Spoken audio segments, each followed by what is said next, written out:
సముద్ర ప్రవాహంలా ఇక్కడ కనబడుతున్న మ్యాసివ్ ర్యాలీని గమనించండి.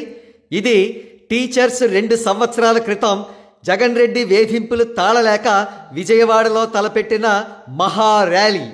ఇక్కడ కనబడుతున్న ఫోటోలను గమనించండి. కోవిడ్ టైంలో లిక్కర్ షాపుల ముందు బారులు తీరిన మందుబాబుల క్యూల వద్ద కాపలా కాసే డ్యూటీ వేయబడ్డ టీచర్స్ను మనం చూస్తున్నాం.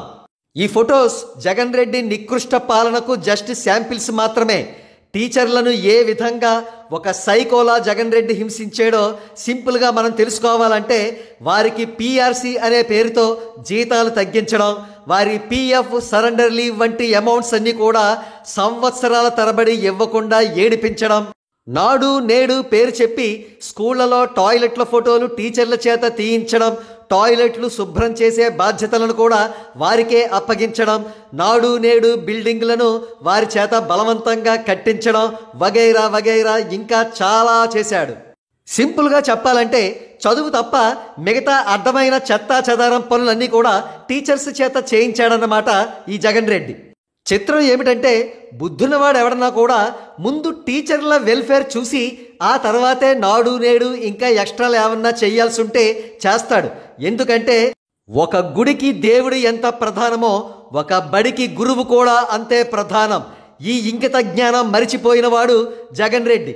అయితే ఇప్పుడు టీచర్లకు టైం వచ్చింది. జగన్ రెడ్డిని బెత్తంతో కొట్టడానికి సిద్ధమయ్యారు. ఇక్కడ బెత్తం అంటే వారి ఓటు హక్కు. ఎరా చవట సన్నాసి, చిన్నంతరం పెద్దంతరం లేకుండా గురువులను ఇలా హింసిస్తావారా? నీ సైకోతనం మా గురువుల మీదే చూపించాలారా? మాకు 1వ తేదీన జీతాలు రాకుండా చేసి మా డబ్బులను సోమరిపోతులకు పంచుతావట్రా చవట. నిన్ను ఇప్పుడే కాదురా, ఇక ఏనాడు కూడా రాకుండా బెత్తంతో తరిమి తరిమి కొడతాం అంటూ గురువులు మరో 2 రోజుల్లో పోస్టల్ బ్యాలెట్స్ వేయడానికి సిద్ధం అవుతున్నారు. అన్నట్టు ఉద్యోగులు, ఉపాధ్యాయులు అంతా కలిపి దాదాపు 5 లక్షల మంది వరకు పోస్టల్ బ్యాలెట్స్ వేయడానికి సిద్ధం అవుతున్నట్లుగా తెలుస్తోంది.